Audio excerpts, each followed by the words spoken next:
आदरणीय चित्रांशी जी ऑर्डिनेंस लाके खत्म की जा सकती है, लेकिन वास्तव में त्रिभुवन जी पता है, इस देश में बड़ी बड़ी बातें और वादे, इस पे भी टैक्सेशन अगर हो जाता ना तो राज्य की समृद्धि भी बढ़ती और ये जुबान भी थोड़ी छोटी रहती राजनीतिक लोगों की। वादे जो करते समय ना कंट्रोल रहता, तो इस पे जो है इस पे भी टैक्स लगना चाहिए, वादों पर और बड़ी बड़ी जुबान पर, जिसका जिक्र अभी आपने किया और संगीता जी ने किया, अनीता जी ने। हम चल रहे कपीस जी के पास। कपीस जी 14 साल हो गए, अनीता श्रीवास्तव कह रही हैं कि 21 साल हो गए, 14 साल में तो राम जी का वनवास खत्म हो गया था, राम राज्य में इनका वनवास नहीं खत्म होने को आ रहा है। और अभी संतोष भट्ट ने बताया कि 18 बार वो मिल चुके मुख्यमंत्री से अभय सिंह, संतोष भट्ट 100 बार मिल चुके हैं बेसिक शिक्षा मंत्री से। अनीता श्रीवास्तव को प्रधानमंत्री ने खुद कहा था कि चिंता मत करिए, आप लोग की जिम्मेदारी अब मेरी है। 6 साल पहले वादा किया था 2015 में। कैसे खत्म होगा वनवास इनका? खत्म होने कोई है फॉर्मूला? देखिए, वनवास तो खत्म हो सकता है, लेकिन उसके लिए सरकार के अंदर इच्छा शक्ति होनी चाहिए। केवल मुंह चूमने से काम नहीं चलेगा, दे देने से काम नहीं चलेगा, आश्वासन देने से काम नहीं चलेगा। क्योंकि राजनीतिक दल तो यूं ही बदलाव तो होते ही है, और उसका कारण भी होता है उसके पीछे कि वो निश्चित रूप से जो जनता की चीजें हैं वो पूरी नहीं कर पाते, और अपने वादे पे बहुत से दल ऐसे हैं कि 100% करे नहीं करते। मैं एक बात कहता हूं, समाजवादी पार्टी तो इसी के लिए जानी जाती है कि हम जो वादा करते हैं वो पूरा करके दिखाते हैं, वो हमारा मुद्दा है। हमने अगर कहा था कि विषय विशेषज्ञ को हम परमानेंट करेंगे तो हमने किया। हमने शिक्षा मित्रों को वादा किया था तो शिक्षा मित्रों को किया। अब रह गई बात इस चीज की कि योगी सरकार से समाजवादी पार्टी तो नहीं पूरा करा सकती, लेकिन ये मैं आपको आश्वासन देता हूं और बहन अनीता जी को भी आश्वासन देता हूं कि हमने ही आपको परमानेंट करने की कोशिश की थी। और अगर ये सरकार वास्तव में शिक्षा मित्रों के साथ खड़ी होती, समय पे जवाबदेही लगाती, समय पे शपथ पत्र सही से लगाती, तो जो सर्वोच्च न्यायालय का वर्डिक्ट आया था ये वर्डिक्ट दूसरा होता। लेकिन यहां तो सरकार बदला की कार्रवाई कर रही थी कि समाजवादी पार्टी ने किया है तो हमको इनको नहीं लेना है। बहुत सीधी सी बात, ठीक है आप बदला कार्रवाई कीजिए। आज आप बदले की कार्रवाई में हमारे इतने अपने नौनिहालों को खोना पड़ा है, जिनके बच्चे अनाथ हो गए, जिनकी बीवियां विधवा हो गए, जिनके मां अपने बच्चों को जो सीने से लगा के सपना देखे थे वो आज जिंदा है और उन्होंने उनको कंधा दिया है। इससे ज्यादा शर्म की बात किसी के लिए नहीं हो सकती, ना मेरे लिए और ना ही सत्ता दल के लिए। मैं बहुत सीधी सी बात कह रहा हूं चित्रांशी भाई, और मैं आपसे वादा कर रहा हूं, जिस दिन समाजवादी पार्टी की सरकार आएगी, समाजवादी पार्टी एक ऐसा कानून लेकर के आएगी कि सारे शिक्षा मित्र परमानेंट होंगे। और ये भी मैं आपको कह रहा हूं, आज भी 2 लाख वैकेंसियां हैं, 2 लाख वैकेंसियों के अंदर वो लोग भी नौकरी पाएंगे जो बीपीएड और सीपीएड और क्या बोलते हैं बीटीसी और विशेषज्ञ, ये सारे लोगों को हम परमानेंट करने का काम करें। हम इसलिए कह रहे हैं, आप चाहे जो चाहिए आप समाजवादी पार्टी को कह लीजिए, लेकिन हमने ये किया था और हम ये करेंगे, इसका हमारा वादा है और हम पूरा करेंगे। चाहे बहन अनीता हो, चाहे मेरे भाई जो दोनों बैठे हुए हैं, जब ना पूरा होगा तो आप बताइएगा, और किसने पूरा करने की कोशिश की ये भी बताइएगा। हमने अपने शिक्षा मित्रों को उस स्टैंडर्ड पे डाला था क्योंकि वो उस लायक थे, उन्होंने अपने आप को प्रूव किया था कि वो बच्चों को पढ़ा सकते हैं, वो सक्षम है शिक्षा देने में। तो सिर्फ एक एग्जामिनेशन पास कर देना ही कोई एक मूल कारण नहीं होता है बराबरी का। यह संविधान सीधी बात कहती है कि अगर एक नौकरी है तो उसका वेतन भी सेम होना चाहिए। यही समता और समानता का अधिकार है जो हमको अनुच्छेद देता है। तो भाई सीधी बात एक बात पूछ रहे हैं कि अगर 3,500 रुपए में वो पढ़ा रहा था तो वो बहुत अच्छा शिक्षा मित्र था, उसको बच्चों को पढ़ाना चाहिए। और अगर वो 40,000 में पढ़ाने लगा तो साहब वो शिक्षा मित्र खराब हो गया कि वो ठीक से नहीं पढ़ाता था, वो बच्चों का भविष्य खराब कर रहा था। तो 3,500 में वो स्वीकृति कैसे थी? फिर 10,500 आपने क्यों किया? क्या हमारे बच्चों का भविष्य खराब करने के लिए शिक्षा मित्रों का कर दिया? आपने ऐसे इनकॉम्पिटेंट लोगों को कैसे किया?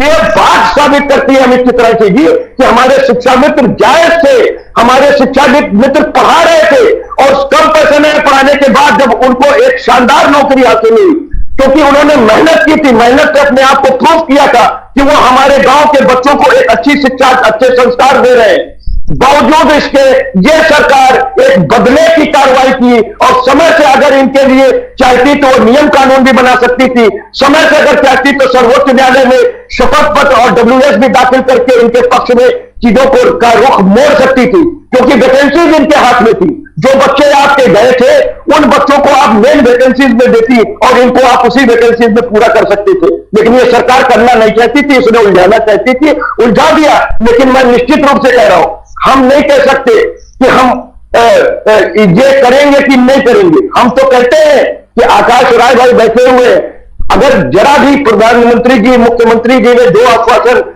हमारी बहन को दिया या हमारे मित्रों को दिया, जिन्होंने 100 बार मिले, जो शिक्षा मंत्री भट्ट जी से मिले, उन्होंने इतनी बार आश्वासन दिया, जाते जाते कर दीजिए। हमें नहीं चाहिए शिक्षा मित्रों का वोट, हमें उनका जीवन चाहिए, हमें उनका परमानेंट नौकरी चाहिए, हमें कोई शौक नहीं लगा हुआ। आप पूरा कर दीजिए, आप वोट ले लीजिए, आप सरकार बना लीजिएगा। लेकिन अगर आप नहीं बना पाएंगे तो आप ये जान लीजिएगा, अगर समाजवादी पार्टी आई तो समाजवादी पार्टी इनको पक्का भी करेगी, परमानेंट भी करेगी, और कोशिश हमारी होगी कि जिन लोगों की नियुक्ति हमने दी थी और जिनको हटाया गया है, हम उनको उसी समय पे बर्खिता भी देंगे। ठीक बात है। इस पूरी बात में कपीश जी एक बात मुझे अच्छी लगी, जो अच्छा बोले, मैं हमेशा एक बात अच्छी लगी, वोट आप ले लो, वक्त है, अभी है वक्त, 3 महीने का वक्त है, आप परमानेंट इनको करो, इनकी मांगे पूरी कर दो आप। इससे अच्छी क्या बात है? 1,60,000 परिवार आपके साथ खड़े हैं, 1,60,000 परिवार। और राजनीति में ऐसा बड़ा दिल होना चाहिए। परिवार राजनीति कर किसके लिए रहे हैं? राजनीति कर रहे हैं त्रिभुवन सिंह, अनीता श्रीवास्तव, संतोष भट्ट, अभय सिंह के लिए, यही प्रदेश के आवाम के लिए कर रहे हैं राजनीति। ये बड़ा दिल होना चाहिए और ये बड़ा दिल हर राजनीतिक दल को दिखाना चाहिए। मैं आकाश राय से फाइनली आज कमिटमेंट करवाऊंगा। वैभव जायसवाल के पास चल रहा हूं। वैभव जायसवाल, आप अपने तरफ से क्या करेंगे वो बाद की बात है। इस सरकार से बचे हुए 3 महीने में आप लोग करवाने के लिए कोई आप लोगों के पास तरीका हो? संजय सिंह प्रेस कॉन्फ्रेंस 2-4 बार कर दें। 1,60,000 परिवार की बात है वैभव जायसवाल जी, 1,60,000 परिवार, 10-5 परिवार के, एक परिवार भी महत्वपूर्ण होता है, एक परिवार, 1,60,000 परिवार। संजय सिंह इस विषय को लेकर आगे बढ़े, ट्विटर पे दबाव बनावे, तो कम से कम पॉलिटिकल विपक्ष का प्रेशर तो आवे सत्ता पक्ष पे।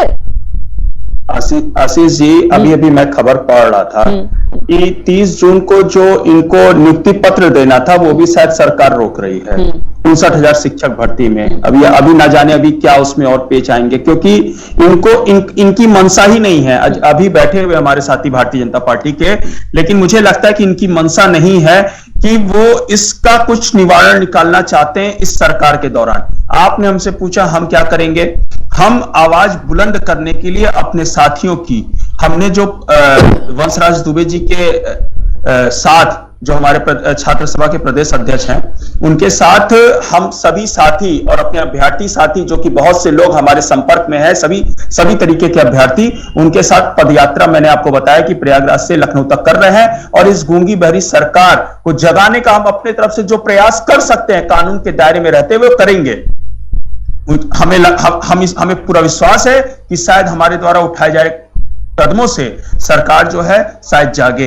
हम इस विश्वास के साथ आगे बढ़ रहे हैं। हम इसमें राजनीति नहीं करना चाहते हैं कि मेरी सरकार आएगी, उनकी सरकार आएगी। हम इस सरकार, जब तक ये मौजूद है, इस सरकार से काम कराने का प्रयास करेंगे। और ये सरकार अगर काम नहीं करती है, तब जब भी हमें मौका मिलता है, हम आपको पूरा विश्वास दिलाते हैं कि हम तो इनकी आवाज बने ही हुए हैं, लेकिन हम हर वक्त खड़े हुए हैं साथ में। और उत्तर प्रदेश के अंदर आम आदमी की सरकार आती, आम आदमी पार्टी की सरकार आती है, तो कैबिनेट की पहली बैठक में यह निर्णय किया जाएगा 24 घंटे के अंदर कि हमारे जो शिक्षक भर्ती जो बचे हुए, जिनको अभी तक नियुक्ति पत्र नहीं दिया गया है, इनका निवारण कैसे किया जाए। एक पूरा प्रारूप, एक रूपरेखा हमारे आने वाले शपथ पत्र, संकल्प पत्र या आप मैनिफेस्टो कहिए, उसमें भी आपको देखने को मिलेगा। और हमारी सरकार आने के बाद 24 घंटे के अंदर कैबिनेट की पहली बैठक होते ही इसका निवारण किया जाएगा। यह पूरे विश्वास के साथ मैं आपको बताता हूं। और रही बात अभी जो मौजूदा टाइम बची हुई है, 3 महीने 4 महीने हमारे पास हैं, उसमें हम जन आंदोलन होके आदरणीय संजय भाई के नेतृत्व में ट्विटर के माध्यम से, पत्रों के माध्यम से इस सरकार को तरीके से भी जगा कर अपनी विपक्ष की जो भूमिका निभाना हमारा कर्म भी है, निभा करके हम इनका हक दिलाने का पूरा प्रयास करेंगे और कोशिश करेंगे कि अब किसी भी तरीके से कोई अजय जैसा हमारा साथी हमारे बीच से ना जाए। तकलीफ हो जाता है जब इस तरीके की घटनाएं घटती हैं। कहीं ना कहीं हमें भी लगता है कि हम कितने असफल हैं आज के समय में, और मुझे कहते हुए इस बात में कोई भी शर्मिंदगी नहीं है कि ये विपक्ष की जो एकजुटता है उसकी भी कमी है आशीष जी। बिल्कुल बहुत मैं ऐसे हर बात का मैं स्वागत करता हूं। ये हमें वाकई शर्मिंदा होना चाहिए कि हमारा कोई साथी अगर अवसादग्रस्त होकर अपने हक को मांगते मांगते थक जाए और थक करके दुनिया छोड़ दे, ये हमारे सबके लिए शर्मिंदगी की बात है। आज उत्तर प्रदेश के अंदर मैं हमारे सपा के बड़े भाई के रूप में कपिल जी बैठे हैं। शायद कपिल जी मुझे ना पहचानो, लेकिन मैं बड़ा ही आदर करता हूं। हम और कपिल जी एक ही जनपद के हैं, और मैं कह रहा हूं कि अगर सपा जो है एक विपक्ष का रूपरेखे के रूप में अगर कहे, एकजुटता के रूप में कहे, विपक्ष की एक बैठक के रूप में कहे, अगर वो बुलाते हैं, हमारी तरफ से नेतृत्व किया जाएगा और हम सब विपक्ष के लोग क्यों नहीं मिलकर के इस सरकार को झकझोरने का काम करते हैं। मैं ये प्रश्न उठा रहा हूं आज। हमने देख लिया कि भारतीय जनता पार्टी, योगी आदित्यनाथ, मोदी जी और तमाम लोग जो कि डबल इंजन की सरकार, ट्रिपल इंजन की सरकार की बात करते हैं, वो काम ये नहीं कर सकते। लेकिन हमारी जो भी भूमिका है आने वाले समय में, जिस भी सत्ताधारी पार्टी जो भी होगी, कब का तब देखेंगे। लेकिन आज के मौजूदा वक्त में हम एक विपक्ष के रूप में बैठे हुए हैं और हमारा अपना भी कर्तव्य है कि हम अलग अलग ये लड़ाई ना लड़के एक बार एक मंच पे आकर इनकी आवाज उठा दें। जी ठीक है बाबू। कंट्रोल रूम, एक बार अजय के परिवार, पत्नी, मां, उनकी पीड़ा को दिखाइए। वो एक बार आकाश राय देख लें और फिर मैं इनसे आखिरी जवाब लूंगा। कंट्रोल रूम चलाइए। जाते तो हो जाते, अब 1000 रुपए में काई हो गए, कुछ नहीं हो गए। अच्छा, पहले ये तो कह रहे थे पहले। और गाँव में जयपुर से कहते मैंने कोई बात नहीं, आप मिल रहे भाई, मैं यहाँ सबर कर ले, कोई बात नहीं। मेरे दिन में टेंशन में रहता और दिन में टेंशन में मेरा, टेंशन मत करो, बच्चा यहाँ देखो अपने, बच्चा तो सब कुछ है। सराज है, मैं तो जयपुर से आए, मेरे को पता लगी जब आए मैं जयपुर से। क्या करें, छोटे छोटे बच्चे बनाओ, उनको लेकर कहा जाए, बताओ तो बर्बाद है क्या करते, छोटे छोटे बच्चे पीछे से एकदम टेंशन में रहते थे, बोलते थे क्या करें भाभी बताइए, कैसे खर्चा झेलिए, कैसे रहें, कैसे अपने बच्चों को पाले, बताइए सरकार ने ये किया, आज दुनिया से नहीं है, बताओ क्या किया जाए। इसी 10,000 के पीछे उन्होंने अपनी छोटे छोटे बच्चों को तरफ नहीं देखा। बच्चों ने धर्म नहीं देखा, नहीं चाहता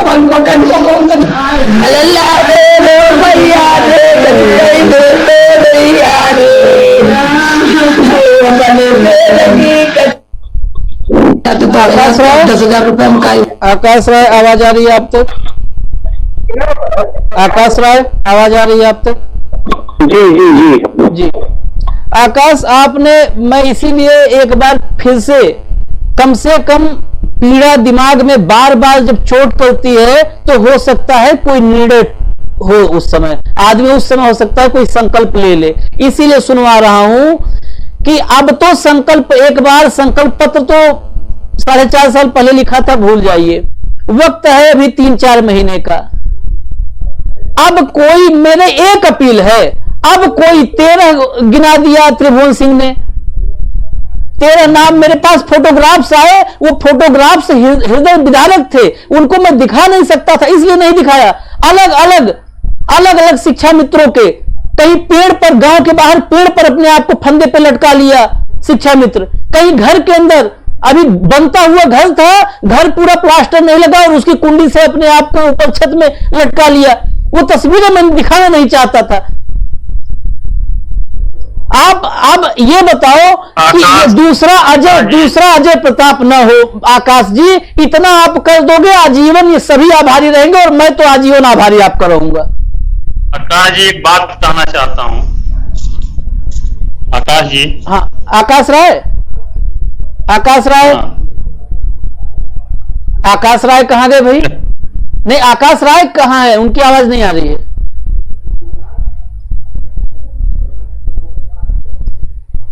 ये फोन कट कर दिया इन्होंने। भाई दोबारा जोड़िए इनको, आकाश राय को। ये स्थिति है, फोन अब कट हो गया। अभी तक बात हो रही थी, मैं फाइनल कमिटमेंट की बात आई तो देखिए आप लोग, फोन कट हो गया है। बात वही है, अब नहीं जुड़ेंगे तो भी। आकाश राय आवाज आ रही है आपको? आकाश राय जी हाँ, मुझे बड़ी निराशा हुई, आप चले गए थे बिना जवाब दिए। नहीं मैं गया नहीं, फोन कट गया। आप आप जवाब दीजिए। हाँ बोलिए। सवाल आप किसी को भी फोन कट गया तो मैं सुन नहीं पा रहा था। हाँ बता रहा हूँ, फिर से बताऊंगा, आप सुनिए ध्यान से। आपका बीजेपी संगठन लगभग हर गांव में है, हर गांव में आपके बूथ लेवल पर कार्यकर्ता है, जबकि आप लोग पन्ना प्रभारी तक बनाते हैं, वोटर लिस्ट में एक पन्ने का इंचार्ज। लगभग सभी गांव में मेरे शिक्षा मित्र भी हैं, और मुझे यह बताने की जरूरत नहीं है कि कौन शिक्षा मित्र कितने अवसाद में जी रहा है, यह आप अपने कार्यकर्ताओं के माध्यम से पता कर सकते हैं। आप सच्चाई जान जाएंगे, कितनी गरीबी में, कितनी बदहाली में कैसे उनका परिवार चल रहा है, क्या चल रहा है, और कौन शिक्षा मित्र किस गांव के थे और किस परिस्थिति में उनका वो जीवन लीला समाप्त हो गई, कितने लोगों ने फांसी लगाया, कुछ लगाया। ये आपके अपने कार्यकर्ताओं के माध्यम से भी पता चल जाएगा अगर हमारी बातें आपको झूठी लग रही हैं। पहली बात यह सोच लीजिए। दूसरी चीज यह है कि कब तक अजय जी जैसे लोग घटनाएं घटती रहेंगी, कब तक? अभी मैं 138 शिक्षा मित्रों की चर्चा कर रहा था। सारे एग्जाम क्वालिफाई करने के बावजूद इनको कंप्यूटर की गलती से 69,000 में नियुक्ति पत्र नहीं मिला। डायरेक्टर साहब ने भी यह कहा कि कंप्यूटर की गलती है, मेरी गलती नहीं है। अब कंप्यूटर बनाने वाले कंपनी से मैं संपर्क करूं, बताइए भाई आकाश राय जी। सवाल आप दोहरा देंगे तो बेहतर होगा, आवाज मैं बता दे रहा हूँ। पहली बात तो यह है कि हर गांव में आपका संगठन है, शिक्षा मित्रों का दुख दर्द आप वहां से पता कर सकते हैं। अगर आपको त्रिभुवन सिंह, अभय सिंह की बातों पर यकीन नहीं है तो वहां से पता कर लीजिए, इनकी क्या दुख दर्द इनका सब पता करवा लीजिए। अगली बात यह है कि 138 जो इनके साथियों नियुक्ति रुक गई और उसके डायरेक्टर साहब बताए कंप्यूटर की गलती है, हमारी गलती नहीं है, तो ये जाए कहां? बिल गेट्स से, माइक्रोसॉफ्ट से, किससे संपर्क करें ये लोग? कंप्यूटर की गलती है, पहले बता दीजिए। और दोनों सवालों का मैं आपको एक करके जवाब देता हूँ। पहली चीज तो ये कि मैंने कहा कि गांव के कार्यकर्ताओं से पता कर लीजिए, तो हम लोग जमीनी कार्यकर्ता, भारतीय जनता पार्टी के कार्यकर्ता जमीन पे काम करते हैं और हमें सारी हकीकत पता है। और दूसरी बात, जो दूसरा सवाल इनका था, तो मैंने तो पहले ही कहा ना कि ये बात जो है मैं मुख्यमंत्री जी के संज्ञान में लाऊंगा कि आपके आदेश के बावजूद ये काम नहीं हुआ। हो सकता है आपने कहा है, मैं कल मैं लखनऊ चल रहा हूँ, ये बात मैं यहाँ पे इसका निदान किया जाए, तो मैंने पहले ही कहा है। विजय किरण आनंद जी 2 बार रेणुका मैडम के लेटर का जवाब नहीं दिया उन्होंने, जिसके कारण 138 लड़कों का नाम कल की सूची में नहीं आया 26 तारीख को। आज उनकी काउंसलिंग होनी थी। अरे अभी आपने ही कहा कि कंप्यूटर की गलती थी, हो गया है, कोई बड़ी बात नहीं है। तो नहीं किया जाएगा, इसमें कोई बहुत बड़ी दुविधा नहीं होनी चाहिए। और आपने आप मुख्यमंत्री जी के पास गए तो मुख्यमंत्री जी ने आपकी बात सुनी है, तो उन्होंने कहा कि नहीं इसमें कुछ नहीं होगा, मैंने तो कहा नहीं इसको सही करो। मैं सही बात अभी भी कह रहा हूँ कि इसको सही करना चाहिए। और कल में जब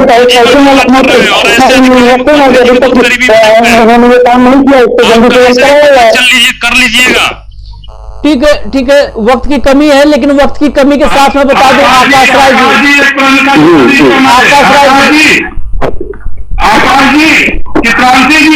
मित्रों का मुआवजा कब तक मिलेगा, इसको भी बता कर जाइएगा।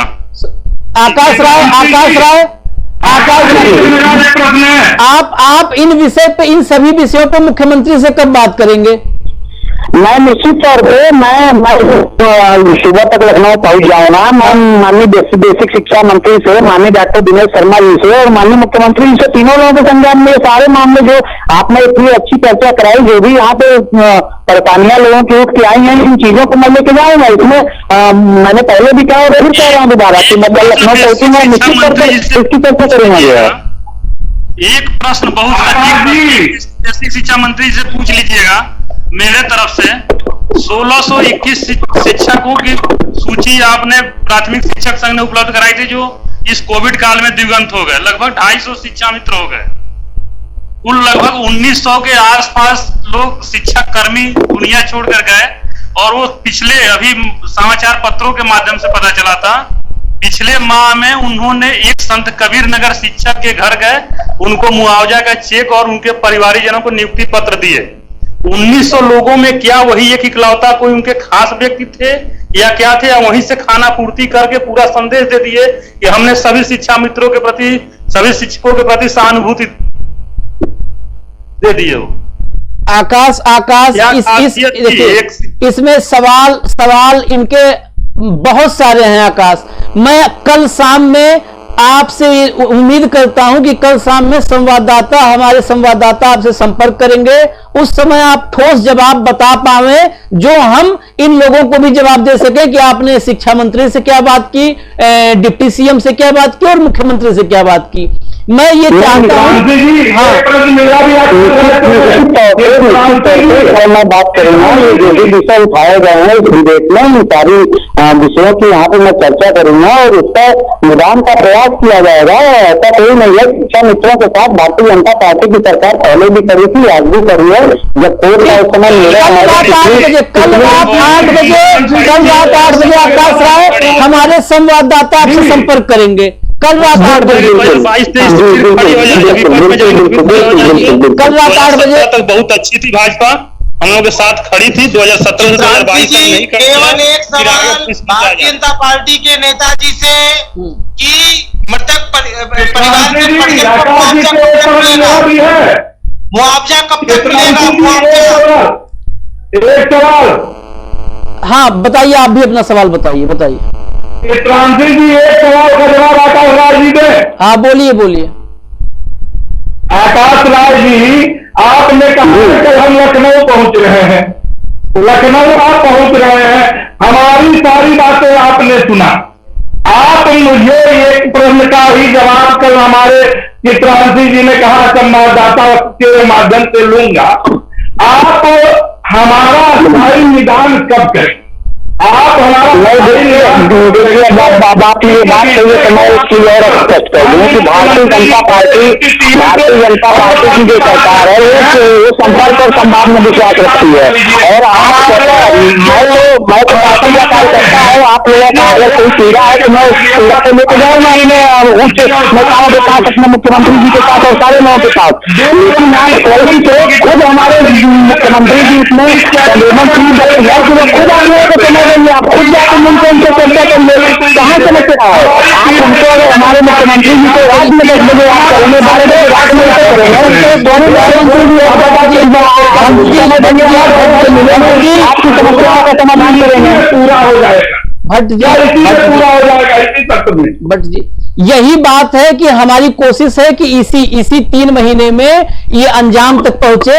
इस मामले में कपिल श्रीवास्तव जी और वैभव जायसवाल जी दोनों ने खुल के कह दिया है कि भाई आप वोट लो, सरकार बनाओ, कल्याण कर दो इन लोगों का, इनका हक इनको दे दो। तो इस मामले में विपक्ष भी साथ खड़ा है सत्ता पक्ष के। बहुत कम मामले होते हैं जहां पर विपक्ष सत्ता पक्ष के साथ समर्थन में खड़ा हो। ये पहला मामला है, मैं खुल के कह रहा हूं, सरकार सुने, आकाश राय के जरिए भी सुनेंगे और मुझसे सीधा भी सुन ले। पहला एक ऐसा मामला है आपके हाथ में, आप समझ लिए गोल्डन अपॉर्चुनिटी है, स्वर्णिम अवसर है आपके लिए कि यहां पर कपिल श्रीवास्तव भी नहीं भग सकते हैं, वैभव जायसवाल भी नहीं भग सकते हैं, यानी अखिलेश यादव जी भी है और संजय सिंह जी भी, दोनों आपके दोनों हाथ पकड़ के खड़े होंगे। योगी जी, आप शिक्षा मित्रों के हक की जो बात है, जो हक है उनका हक उनको सौंपिए